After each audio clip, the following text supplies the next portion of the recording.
आप देख रहे हैं हमारी खास पेशकश डिजिटल बैठक, जहां my India my life goals एक ऐसा अभियान है जो TV9 नेटवर्क, कला और संस्कृति मंत्रालय यानी यूनियन मिनिस्ट्री ऑफ कल्चर के साथ मिलकर आज़ादी का अमृत महोत्सव के अंतर्गत लाइफस्टाइल फॉर एनवायरनमेंट, जो कि प्रधानमंत्री नरेंद्र मोदी द्वारा शुरू की गई पहल है, इसको आगे बढ़ा रहा है। इसका उद्देश्य है हमारे पर्यावरण को बचाने की पहल, जो एक मजबूत कड़ी बने, जिससे कि लोगों के प्रति जागरूकता बढ़े और लोग पर्यावरण को बचाने के लिए इस प्रयास से जुड़े।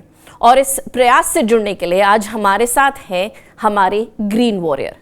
आपको बता दें कि अनुमान है कि अगले 10 वर्षों में प्रत्येक 4 देखी गई प्रजातियों में से एक को ग्रह से मिटा दिया जाएगा, और उसे मिटाएंगे हम में से ही कोई लोग और व्यक्तियों द्वारा। प्रत्येक वृक्ष प्रकृति से की जाने वाली मांगों को पूरा करने के लिए आपको बताएं कि 1.6 यानी 1.6 पृथ्वियां लगेंगी।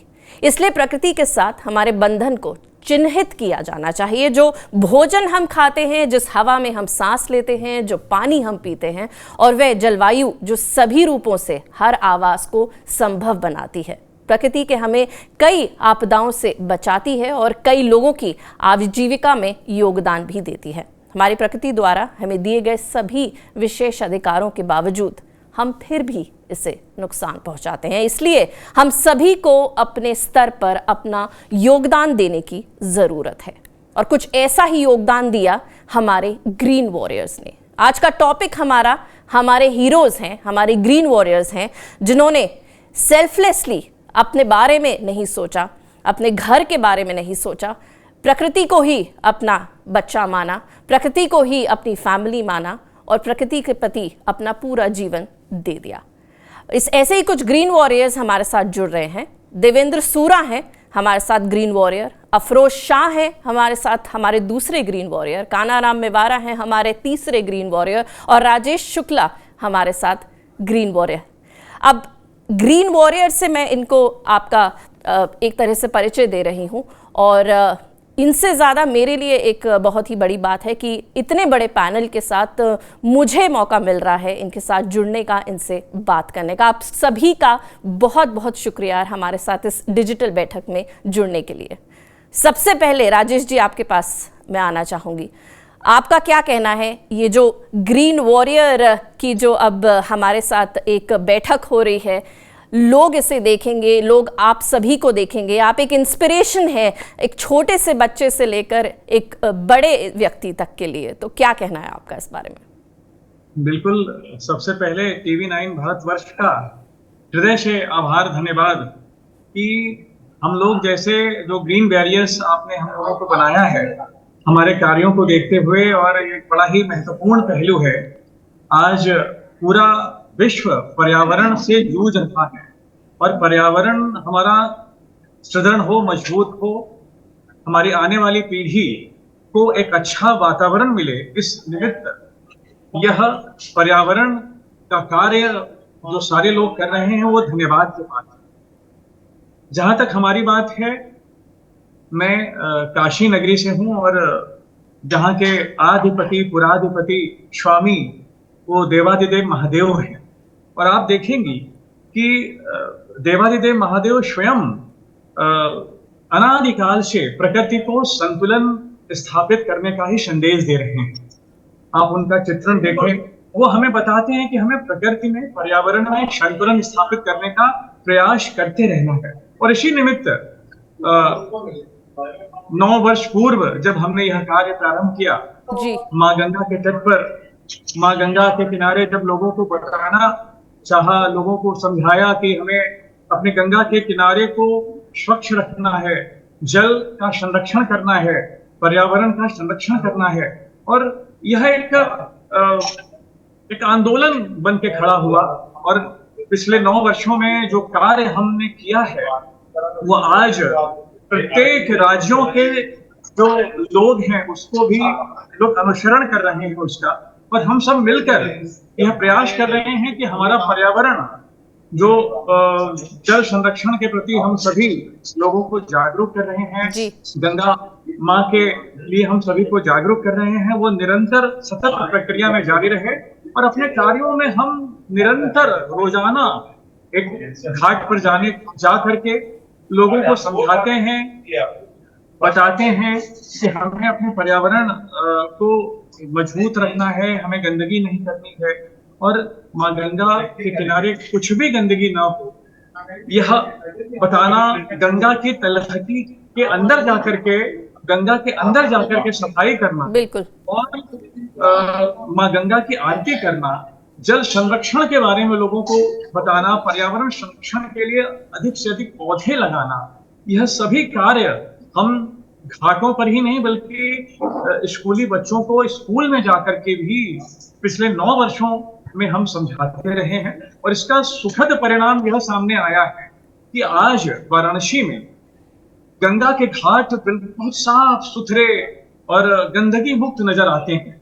कोई जब पर्यटक वाराणसी में आजकल 4 से 5 लाख पर्यटक रोजाना आ रहे हैं और उनको यदि गंगा के घाट स्वच्छ सुंदर दिखाई देते हैं तो निश्चित रूप से हम यह मानते हैं कि हमारे द्वारा पिछले 9 वर्षों से किया गया कार्य वो फलीभूत हो रहा है और लोग हमारे द्वारा किए गए कार्यों से भी एक प्रेरणा लेकर अन्य शहरों में, अन्य राज्यों में भी यह कार्य कर रहे हैं और हम बिल्कुल इस ओर आशान्वित हैं कि हमारा कार्य भी निरंतर आगे बढ़ता रहे और लोग पर्यावरण के प्रति जागरूक हों, जल संरक्षण के प्रति जागरूक हों, बिल्कुल। अधिक से अधिक पौधे लगाएं, उसका जी। संरक्षण भी करें। इस निमित्त यह सतत प्रक्रिया हमारे द्वारा और जो भी बैरियर्स यहाँ, ग्रीन बैरियर्स यहाँ मौजूद हैं, जी। उनके द्वारा भी की जा रही है। हम ईमानदारी पूर्वक यह कार्य आगे बढ़ाते रहेंगे, हम आशान्वित हैं। बिल्कुल। राजेश जी, आप हमारे साथ बने रहिए। अफरोज शाह है हमारे साथ, मुंबई से जुड़ रहे हैं। अफरोज, आपने भी बहुत करीब से देखा है कि किस तरह मुंबई के समुद्र तटों में कचरा हुआ है, लोग आ रहे हैं और एक कॉन्शियसनेस जो है वो मिसिंग है कि नहीं, हमें गंदा नहीं करना है समुद्र को, पानी को साफ रखना है, या वो हार्मफुल है वहाँ जितने भी जो जीवन है जो उस सी में जो पल रहा है। तो आपका क्या कहना है, आपके लिए कितना चैलेंजिंग रहा ये? क्योंकि आपने जब अपना सफ़र शुरू किया है, जाहिर सी बात है अकेला ही किया होगा, सोचा होगा कि हाँ मुझे नहीं करना है, ये एक कॉन्शियस एफर्ट आपकी तरफ से आया होगा। उसके बाद कितना चैलेंजिंग रहा किसी और से बात करना, उनकी सोच को बदलना?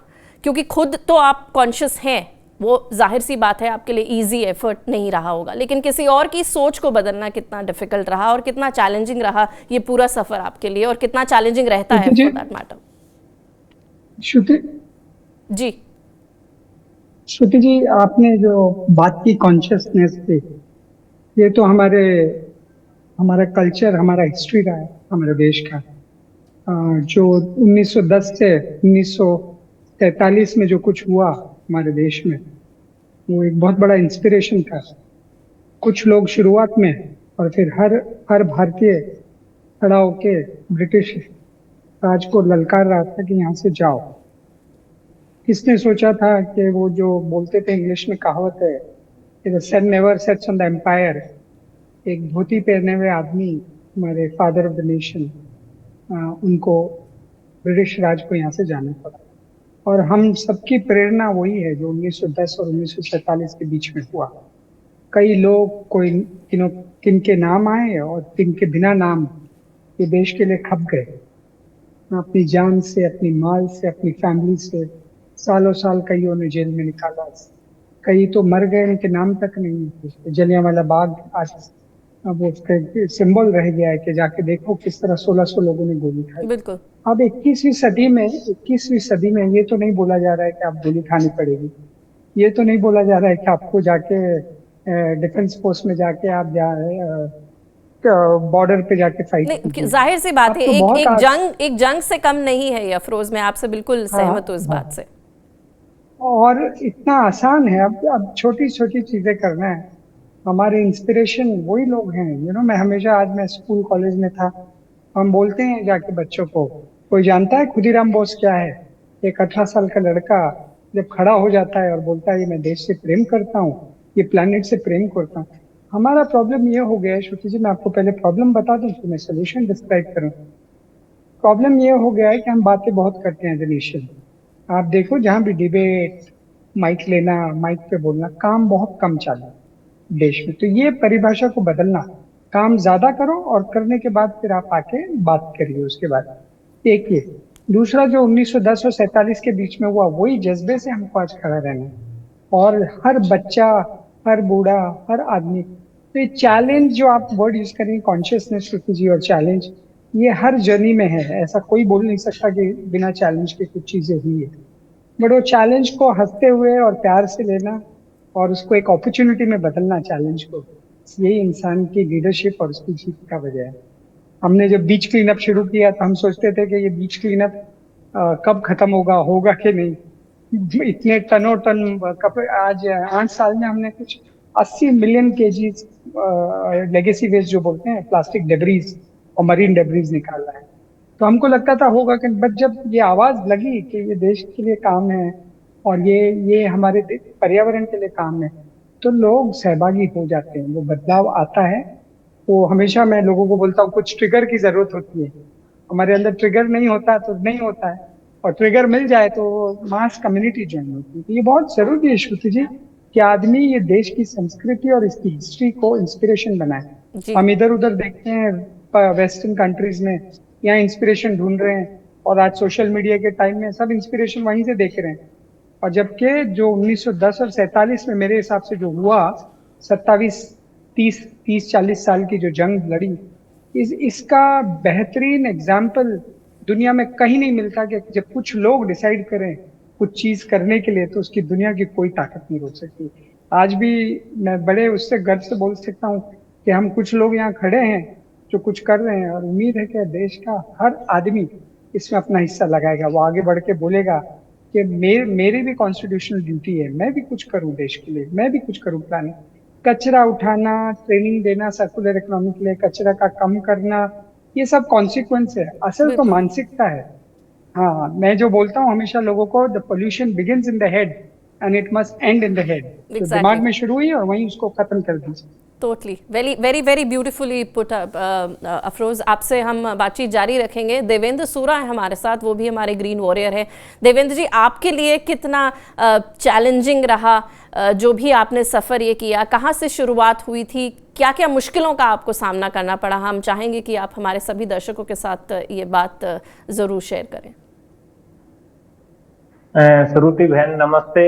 मैं सबसे पहले TV9 भारतवर्ष को धन्यवाद देता हूं, जो प्रकृति माँ का कार्य है, जो हम भी प्रकृति का हिस्सा हैं, और इसको एक जनमानस के पहुंचाने के लिए जो कार्य आप कर रहे हो, और निश्चित तौर पर ये कार्य हर जनमानस के सहयोग से ही संपन्न हो सकता है, क्योंकि प्रकृति हमारी माँ है, ये धरती हमारी माँ है। और जितना हम ज्यादा इससे भाव से जुड़ेंगे, क्योंकि पेड़ धरती पे लगाने से पहले मन में बीजारोपण होना जरूरी है। अगर मन में बीजारोपण होगा तो निश्चित तौर पर एक दिन वो धरती पर पेड़ लगेगा, बड़ा होगा।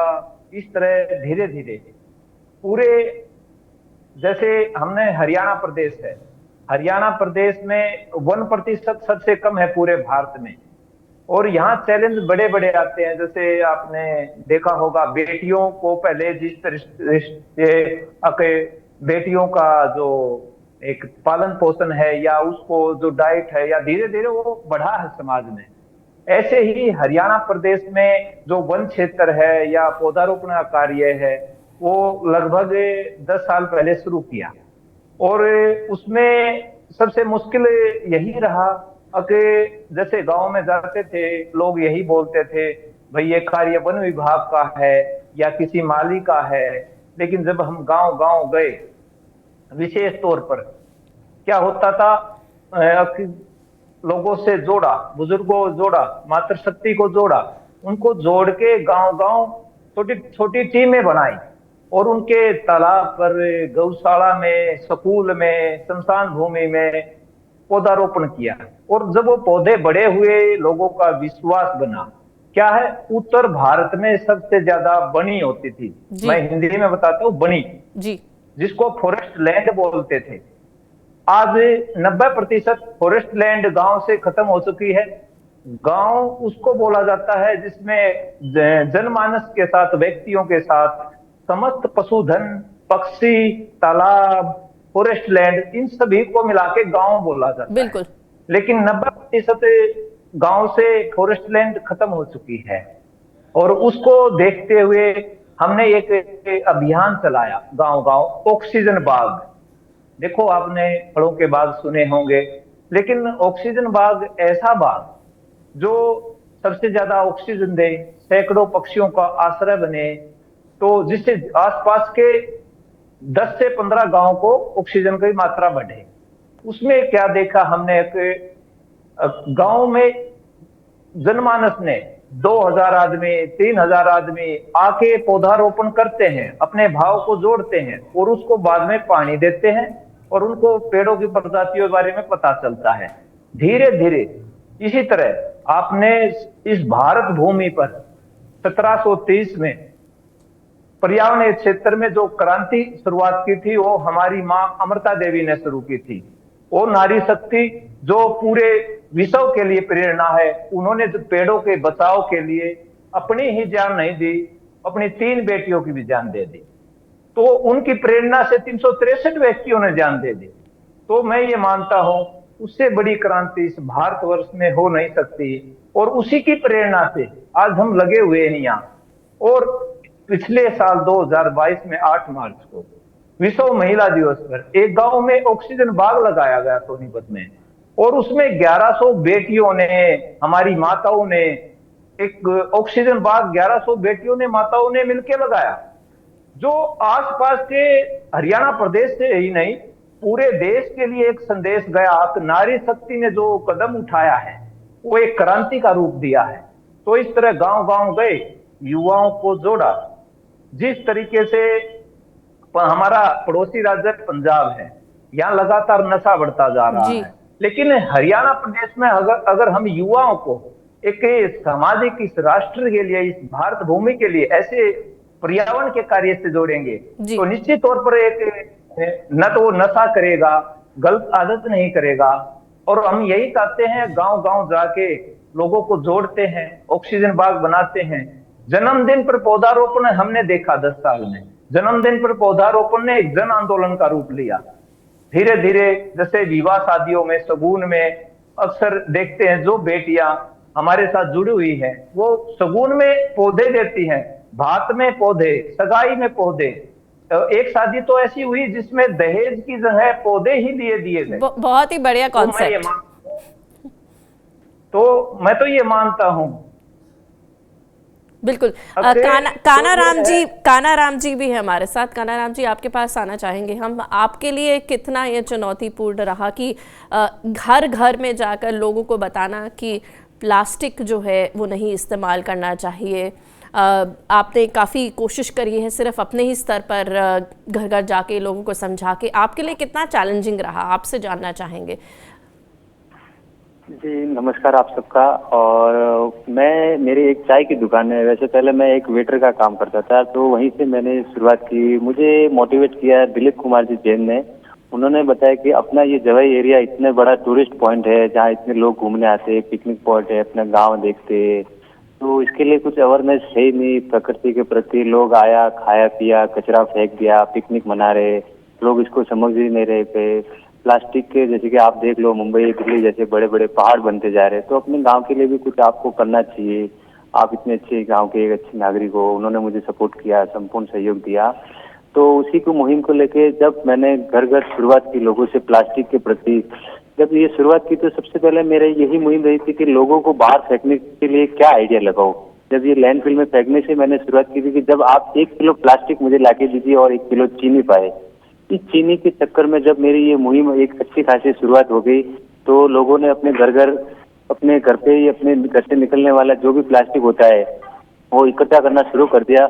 और उसी प्लास्टिक के बदले जब वो 1 किलो प्लास्टिक आज मेरे पास लाके देते थे या मुझे कॉल करते थे, मैं उनको देता था, तो उसके बदले में मैं उनको चीनी, उनको उनके जरूरत के साबुन, तेल, उनको सौंफ, या उनके बच्चों के लिए उनके जरूरत के साबुन, जरूरत की चीजें, कुछ भी वस्तुएं मैं उनको प्रदान करता था। इसी तरह से मेरे लिए बहुत ही बड़ी एक मुहिम चल रही है कि भाई मैं लोगों को प्लास्टिक कम से कम यूज करने के लिए कहता हूँ और उसको घर में नहीं अवॉइड करे। एक तरह से कपड़े का थैला यूज करे और कुछ भी आप कैसे भी पिकनिक पॉइंट में वगैरह कहीं भी जाते तो उसको कहीं फेंके नहीं, ऐसे ही अपने आप वापस अपने कपड़े के बैग में डाल के लाए और मुझे एडप्ट करे और उससे मेरा आपकी जरूरत की वस्तुएं पाए। जैसे कि मैं हर स्कूलों में जाता हूँ, गांव के आसपास के क्षेत्रों के स्कूलों में बच्चों को ये समझाता हूँ कि आपके घर से निकलने वाला जो भी प्लास्टिक होता है आप इकट्ठा कीजिए, आपके स्कूल में लाइए, आप या मुझसे संपर्क कीजिए।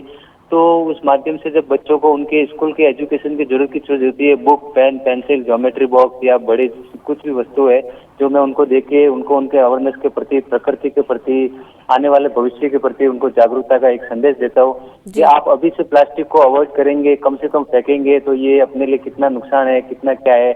आप इसको जल में फेंकेंगे, जल कितना भी फिल्ट्रेशन होता है लेकिन कुछ अंश इसके अंदर आए जाते हैं जो अपने शरीर को निचोड़ रहे हैं, कि प्लास्टिक अपने शरीर के अंदर ही आ रहा है।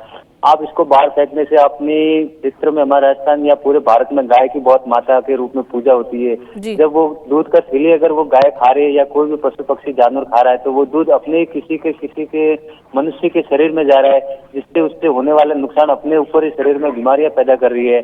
और उसी को लेके एक नई मैं आइडिया और उनको समझाइश करके नए जागरूकता के संदेश देता रहता हूँ। और आज से हर महीने, हर हफ्ते मेरे पास 200-300 किलो लोग प्लास्टिक आता है, कलेक्शन के लिए भी जाता हूँ तो लोग समझते हैं, कुछ लोग फ्री ऑफ कॉस्ट में देते हैं, कुछ मेरी बहुत मदद करते हैं और इसी से मेरी नई मुहिम को आगे बढ़ा रहा हूँ मैं। जी बिल्कुल, काफ़ी सारी मुहिम चल रही हैं और पर्यावरण को बचाया जाए, पेड़ लगाया जाए, पेड़ पौधे लगाए जाएं। जैसा कि देवेंद्र जी ने भी कहा कि जो बीजारोपण है वो पहले दिल में होना चाहिए, और अफरोज़ ने भी कहा कि pollution starts from the mind and which is where it should actually end. Rajesh ji, आपके पास आना चाहूँगी, आप तक मेरी आवाज़ पहुँच पा रही है? जी, आपसे जानना चाह रही हूँ यही सवाल। आपने काफ़ी सालों से इस अभियान का साथ दिया है, जब आपने शुरू किया था और अब यहाँ हैं आप, आपको लगता है कुछ अंतर आया है लोगों में कुछ समझ आई है, या अभी भी आपको लग रहा है उतना ही स्ट्रगल है जितना कुछ सालों पहले था? जी, अभूतपूर्व अंतर आया है। और जब हमने शुरुआत की थी इन कार्यों की, लोगों को गंगा के संरक्षण, गंगा किनारे गंदगी न करने का जो आह्वान किया था हमने जी, आज उसमें जमीन आसमान का अंतर है।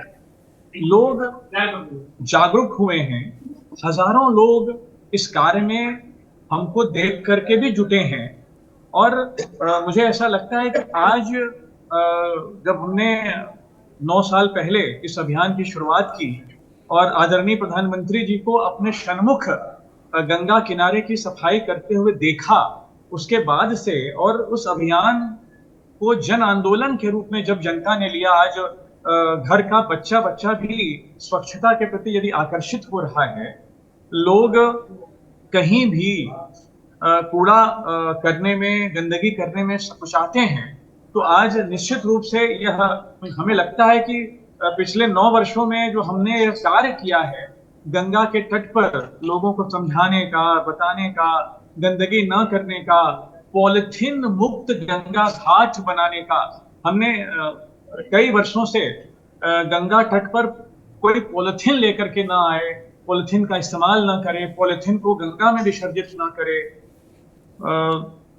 काशी में लोग पॉलिथीन का इस्तेमाल करना, सिंगल यूज पॉलिथीन का इस्तेमाल गंगा घाटों पर लोग ना करें, इस निमित्त भी काफी अरसे से जो एक प्रयास किया, इसका एक सफल परिणाम सामने आया कि आज पॉलिथीन धीरे धीरे लोग, दुकानदार जो कि सामग्रियां, पूजन सामग्रियां घाटों पर बेचते थे, या कई लोग, माताएं बहनें पूजन सामग्री पॉलिथीन में लेकर आती थी और पॉलिथीन को वहीं घाट पर छोड़कर चली जाती थी। हम लोगों के इस अभियान से, जो कि विगत कई वर्षों से जब हमने नाव के माध्यम से, लाउडस्पीकर के माध्यम से सफाई करके और जनता जनार्दन के सन्मुख यह बताते हुए, यह दिखाते हुए हमने यह प्रयास किया वाराणसी के घाटों पर, और यह प्रेरणा जो हम लोगों को मिली, निश्चित रूप से इसके पीछे आदरणीय प्रधानमंत्री श्री नरेंद्र मोदी जी का एक जो आंदोलन है, वह हमारे साथ, उनका आशीर्वाद काम कर रहा है और लोग सफाई के लिए जागरूक दिखाई देते हैं। आज घाटों पर गंदगी नहीं के बराबर दिखती है, और जो लोग इस ओर अभी जागरूक नहीं हैं, उनको भी जागरूक करने का हम प्रयास कर रहे हैं। और निश्चित रूप से 100% योगदान जब जनता के लोग हमारे साथ मिलकर करते हैं और जनता जनार्दन आगे आ रही है इस निमित्त, तो लगता है कि मानो हमने जग जीत लिया।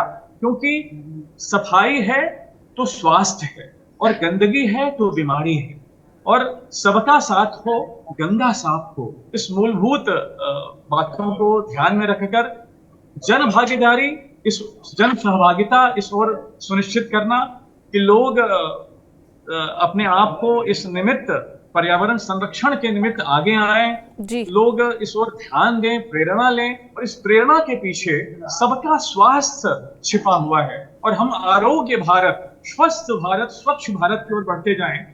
इन सब के पीछे एकमात्र यही लक्ष्य है, यही उद्देश्य है कि हम निरंतर अपने आने वाली पीढ़ी को एक ऐसा वातावरण दें, एक ऐसा पर्यावरण दें जिसमें न कोई बीमारी हो, न गंदगी हो। बिल्कुल। और आज 9 अगस्त है, अंग्रेजों भारत छोड़ो का एक नारा दिया गया था।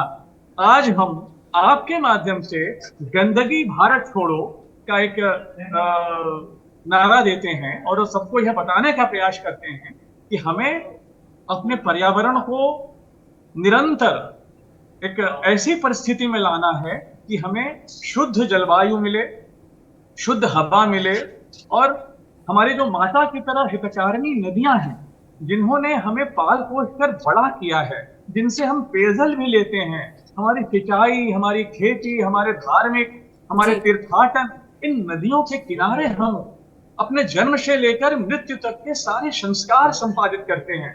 तो मुझे लगता है कि ये जो नदियां हैं, जो हमारे भारत की आत्मा है, उनको संरक्षित रखना, सुरक्षित रखना प्रत्येक जनमानस का उद्देश्य और लक्ष्य होना चाहिए, ताकि हमारा जो भारतवर्ष है निरंतर इन पवित्र नदियों के सानिध्य में आगे बढ़ता रहे, और एक विकसित राष्ट्र की ओर हम आगे बढ़ते रहें। बिल्कुल। अब जाहिर सी बात है, आप सभी इस अभियान से जुड़े हैं, प्रकृति को बचाने का एक आपने जिम्मा उठाया है खुद ही।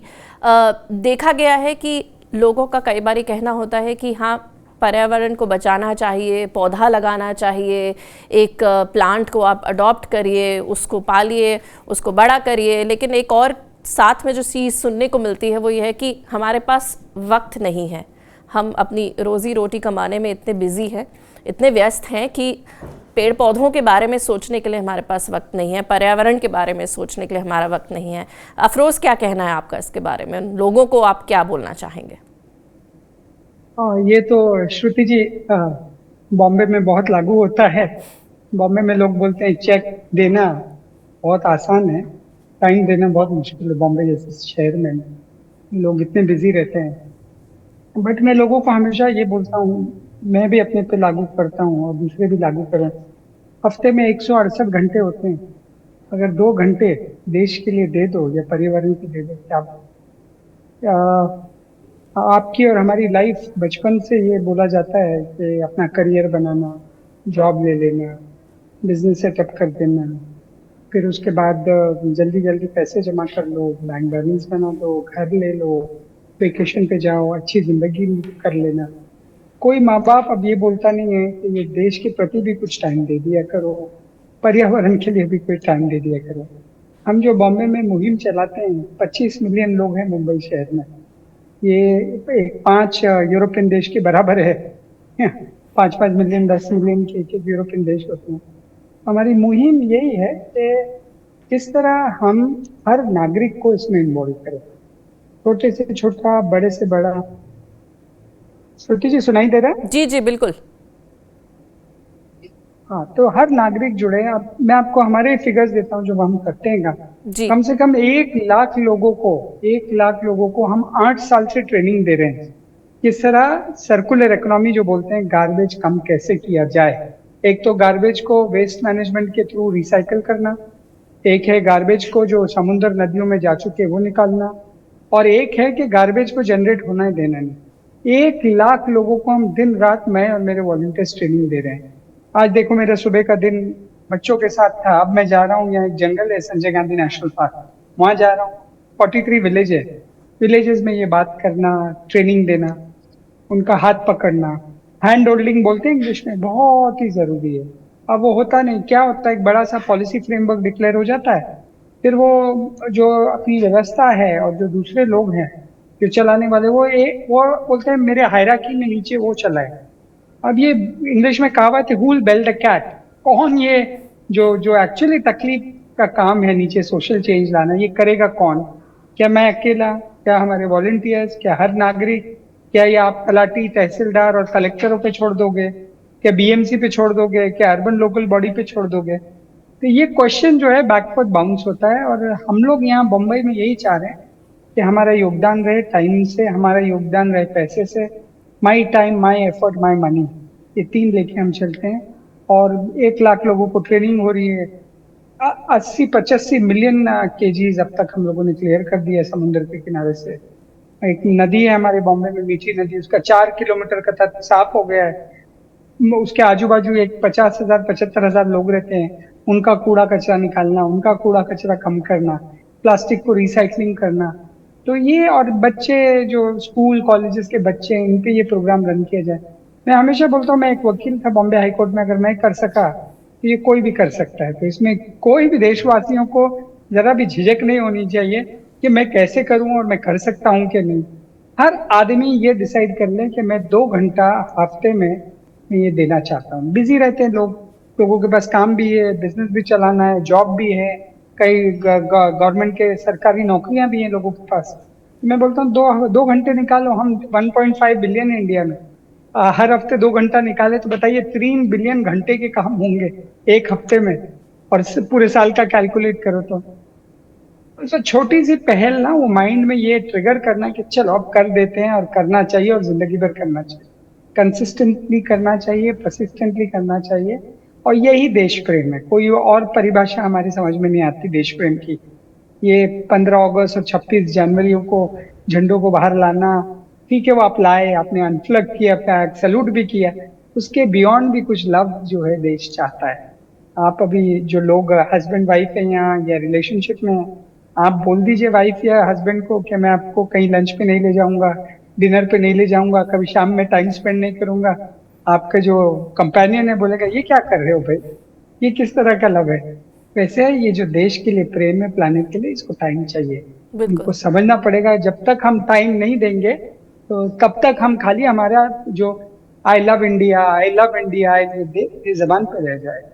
हफ्ते में जो भी ये कार्यक्रम सुन रहा है, नरेंद्र मोदी जी खुद चीख चीख के बोल रहे हैं, आगे पुश कर रहे हैं लोगों को कि जुड़ो। ये अकेले आदमी का काम नहीं है, और ये एक गवर्नमेंट का काम भी नहीं है अकेले। इसमें जब सब लोग कोलैबोरेट करेंगे तो ये कहीं गाड़ी चलेगी। जर्नी शुरू हो गई, बट इसको पुश करते रहना चाहिए। बिल्कुल। अब हमारे साथ ही आपके जैसे ग्रीन वॉरियर हैं, आप हमारे साथ एक ग्रीन वॉरियर की कहानी ये भी है। रमैया जी हैं, ट्रीमैन उनको कहा जाता है। उन्होंने अपनी ज़मीन बेच दी, अपनी पर्सनल ज़मीन बीज खरीदने के लिए और पेड़ पौधे लगाने के लिए। तो ऐसा भी एक वक्त आया कि लोगों ने उन्हें कहा कि ये पागल हैं। अब फैमिली का सपोर्ट भी बहुत ज़रूरी होता है। ये भी एक चीज़ सामने आती है जब आप इस तरह के कार्य करने चाहते हैं कि क्या पागल हैं ये, और फैमिली कहेगी कि छोड़ो ये सब, ये क्यों कर रहे हो आप। तो कारा जी, आपसे जानना चाहूँगी फ़िलहाल में कि फैमिली सपोर्ट कितना ज़रूरी है इस सब कार्य करने में, और उसमें किसी तरह का चैलेंज फेस करना पड़ता है, क्योंकि जैसा मैंने आपको बताया एक ग्रीन वॉरियर हमारे साथ है रमैया जी, उनको भी लोगों ने पागल घोषित कर दिया कि ये पागल है, अपनी ज़मीन बेच दी, पर्यावरण के लिए बीज खरीदने हैं इनको, ऐसा क्यों किया। तो आपका क्या कहना है इस बारे में, आपका क्या एक्सपीरियंस रहा, अगर हम आपसे जानना चाहें तो। जी, बात की बहुत ही अच्छी शुरुआत हुई है फैमिली सपोर्ट के लेके। जी, इस कार्य की शुरुआत वैसे मैं 4 से 5 साल से कर रहा हूँ, लेकिन पिछले 2 साल पहले मैं अचानक से बीमार हो गया था, किसी कारणवश कुछ इन्फेक्शन हो गया था मेरे शरीर में, जिससे मुझे इमरजेंसी कुछ बहुत ही बड़े हॉस्पिटल में एडमिट करना पड़ा। एक महीने से अबव मुझे रखा, तो बड़ी मुश्किल से मुझे वहाँ से ट्रीटमेंट मिला, और जब मैं केयर होके अच्छे से ठीक होके घर पे आया तो मेरे फैमिली वालों ने मुझे डांट फटकार, वाइफ ने, मेरे बच्चों ने, मेरे मदर पेरेंट्स ने, सब ने एक ही लगा दी कि ये गंदा काम आप छोड़ दो, ये प्लास्टिक वाला बिल्कुल ये गंदा है, इसमें इतनी सारी बीमारियां आ रही है, मच्छर आ रहे हैं, आप इससे बीमार हुए, आप इसको नहीं करोगे। यानी कि इसके लिए मेरे साथ इतना सारा डिप्रेशन हो गया था। आसपास के लोग जो मेरे कुछ मित्र थे, कुछ फ्रेंड थे, उन्होंने भी मुझे एकदम नेगेटिव पर्सन में डाल दिया था कि ये आपके लिए बहुत डिफिकल्ट है, नहीं हो पाएगा, आप मत कीजिए। लेकिन बस वही मेरी लगन और मेहनत एक ही, मैंने हिम्मत नहीं हारी कि नहीं, हाँ उनसे हाँ रखा और उनसे ना भी रखा, लेकिन काम को धीरे धीरे वापस शुरुआत से अच्छे से उसको वापस बढ़ाता गया। आज बढ़ाते बढ़ाते आज वही फैमिली वाले, जब आप सबके सहयोग से इतने बड़े बड़े प्रोजेक्ट में जाना, या लोग मुझे सपोर्ट करते, बच्चे सपोर्ट करते, तो वो समझ रहे कि हाँ शायद हमने मना करके गलती किया। लेकिन आज मेरे फैमिली वाले ही और मेरे अदर फ्रेंड्स कजन वो भी मेरे साथ इस ग्रुप में जुड़े हुए हैं। जो कहीं भी मैं इन्वायरमेंट प्रोग्राम कराता हूँ तो मेरे साथ वो हमेशा ज्वाइन में सपोर्ट में तैयार रहते हैं। काफी अच्छी अभी ये मुहिम चल रही है और मुझे इस चीज को लेके बहुत परेशानी हुई, ये आपने सही बताया। फिर मैंने लोगों को ये एक नई थीम शुरू की, जल जमीन और जंगल के नाम से थीम शुरू की। इसमें जल संरक्षण का मैं ये हमेशा उद्देश्य देता था कि कहीं भी आप पानी का बोतल भी खरीदते हो तो आधा पानी आप रोड पे नहीं गिराए, फेंके नहीं, आधा पानी आप पेड़ के अंदर डाले तो उसको कम से कम उसकी जान में उसको जरूरत से ज्यादा उसको पानी मिल सके। जंगल को बचाने में से मैंने बच्चों को जंगल के बारे में बताया कि अपना इतना अच्छा गाँव, दूर दूर से लोग आते हैं घूमने, टूरिस्ट, पशु पक्षी प्रेमी सब आते हैं इन्वायरमेंट को समझने के। ये है, इसको ही हम स्वच्छ और सुंदर रखेंगे तो अपने गांव के लोगों को रोजगार मिलेगा, स्वच्छता दिखेगी, आसपास में काफी अच्छा माहौल रहेगा और अपने आने वाले भविष्य का काम है कि आपका गांव बहुत सुंदर है, लोग आपके गांव की तारीफ करेंगे।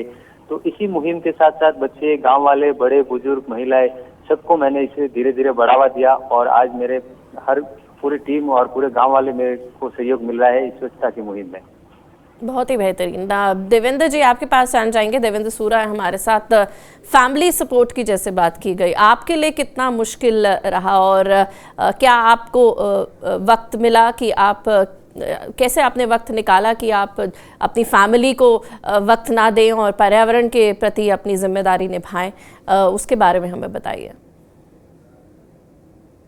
देखो बहने, हम कोई भी कार्य सोचते हैं, हम बिजनेसमैन हैं, फैमिली वाले हैं या कुछ भी हैं, लेकिन जब मन में कुछ करने की इच्छा हो तो समय अपने आप निकल जाता, हम कितने भी व्यस्त।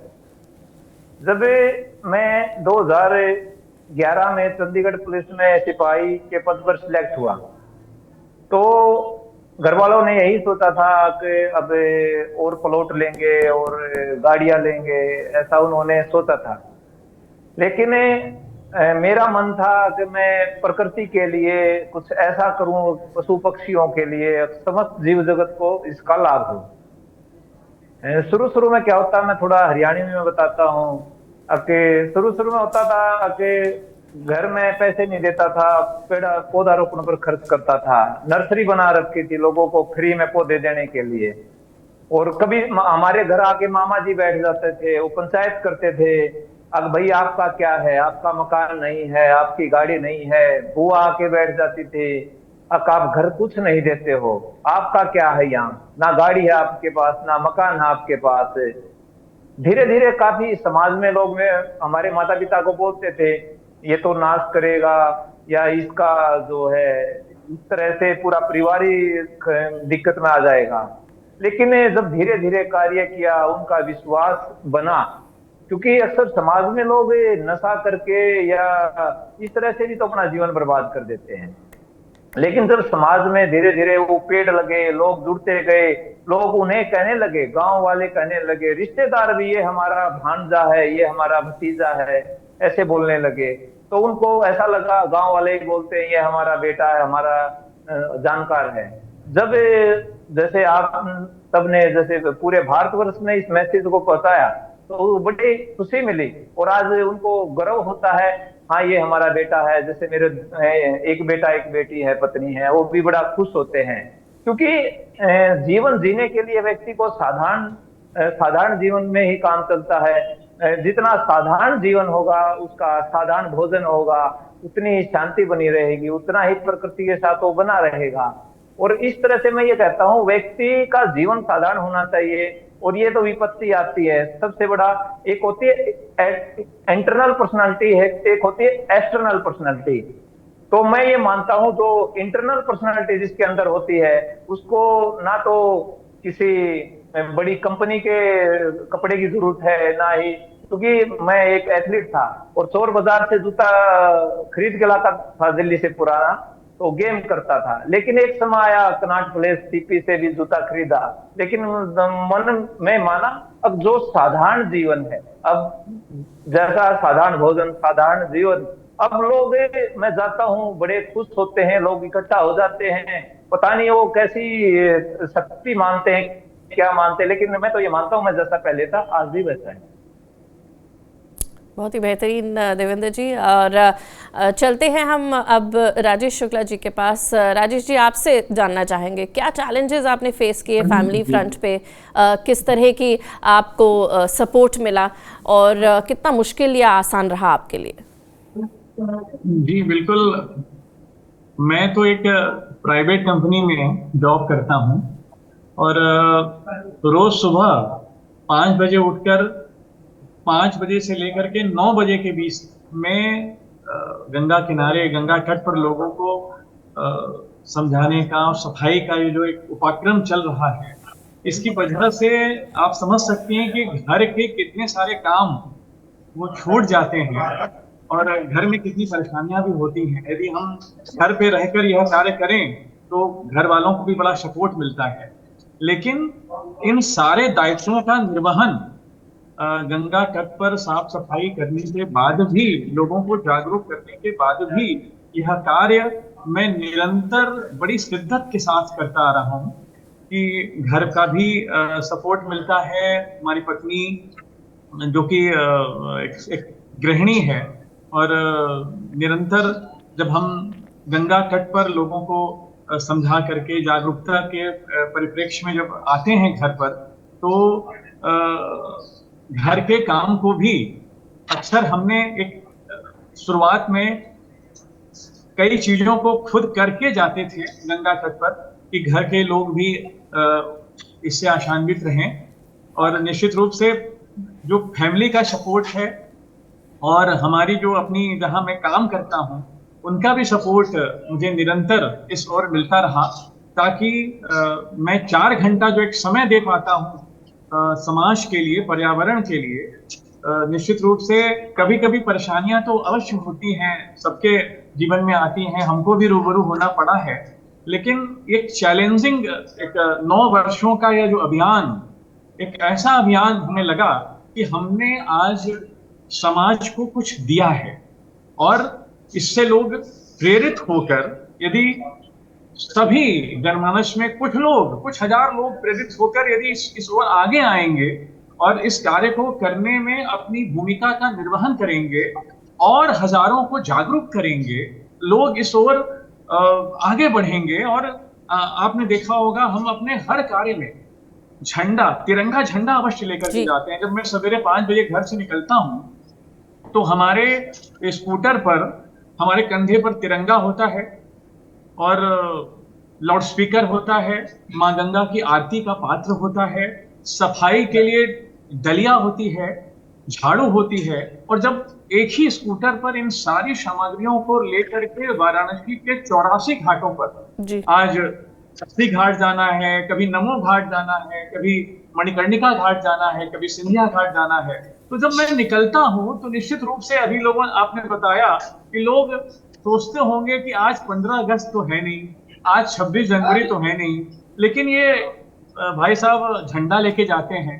लोग कई तरह की बातें भी करते हैं, हमारे मोहल्ले में भी लोग आसपास ये बातें करते थे कि भाई राजेश जी रोज झाड़ू लेकर के और अपने कंधे पर ये सब रख करके, तो ये सारी बातें हमारे साथ भी हुई, लेकिन हमने इसको एक मेहनत के रूप में लिया, एक चुनौती के रूप में लिया, एक जंग के रूप में लिया।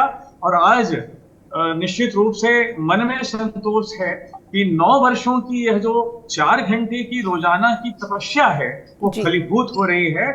और निश्चित रूप से यह आगे भी सब लोग जुड़ते रहें, लोगों का आशीर्वाद भी मिले, लोगों का स्नेह भी मिले, जो हमारे बड़े लोग हैं उनका भी संस्कार और स्वच्छता को संस्कार के रूप में लोग शामिल करें, पर्यावरण को संस्कार के रूप में लोग शामिल करें, यह एक जन आंदोलन बने और हमारा पर्यावरण इतना अच्छा हो जाए कि हमारी आने वाली पीढ़ी, बच्चे बच्चे उस अच्छे पर्यावरण का लाभ लें, स्वस्थ रहें, यही हमारी कामना है। जी, तो राजेश शुक्ला हमारे साथ बने हुए थे, आपका बहुत बहुत शुक्रिया और हमारे साथ इस डिजिटल बैठक में जुड़ने के लिए। देवेंद्र सूरा हैं, आपका भी बहुत बहुत धन्यवाद देवेंद्र जी। अफरोज़ हैं, अफरोज़ आपका बहुत बहुत शुक्रिया और इस डिजिटल बैठक में हमारे साथ जुड़ने की और अपना वक्त देने के लिए। और कान्हा जी आपका भी बहुत बहुत शुक्रिया इस डिजिटल बैठक में हमारे साथ बने रहने के लिए। आप सभी का बहुत बहुत शुक्रिया। और सभी ये हमारे ग्रीन वॉरियर्स हैं। और इस बैठक में आपने एक बात और नोटिस करी होगी कि मैंने कुछ खास ज़्यादा बोला नहीं, ना ही प्रश्न करे, क्योंकि सीधी सी बात है, इस बैठक में मैं चाहती थी आप इन ग्रीन वॉरियर्स की कहानियां सुने, इनको क्या चैलेंजेस फेस करने पड़े, इन्होंने क्या क्या दुनिया से सुना, उसको नकार के जो उनका लक्ष्य था कि हमें पर्यावरण के लिए कुछ करना है वो किया। वो मैं चाहती थी कि इस प्लेटफॉर्म से हमारे दर्शकों तक पहुंचे, एक एक व्यक्ति तक पहुंचे उनकी कहानी, और देखें कि कितना इन्होंने स्ट्रगल किया और कैसे पर्यावरण के प्रति अपना फर्ज निभाया। इन सभी ग्रीन वॉरियर से हमें प्रेरणा लेनी चाहिए। और जैसा कि मैंने शुरुआत में भी कहा, आप हमारे साथ जुड़े, ये हमारे लिए एक बहुत बड़ी बात है, एक ऑनर है हमारे साथ। और मेरे लिए खासकर से बहुत बड़ा ऑनर है कि मैं ग्रीन वॉरियर्स के साथ बैठकर बातचीत कर पाई और उनके स्ट्रगल को दुनिया के सामने रख पाई। आपका बहुत बहुत धन्यवाद सभी का। पर्यावरण हरा भरा रहेगा तो जाहिर सी बात है हमारे लिए लाभदायक रहेगा। तो आप पेड़ लगाएं, पेड़ पौधों को प्यार करें, अपने अपने बच्चों की तरह रखें, क्योंकि पेड़ और पर्यावरण हरा भरा रहेगा तभी हमारा जीवन भी खुशहाल रहेगा। फिलहाल डिजिटल बैठक में इतना ही, आप दीजिए मुझे इजाज़त।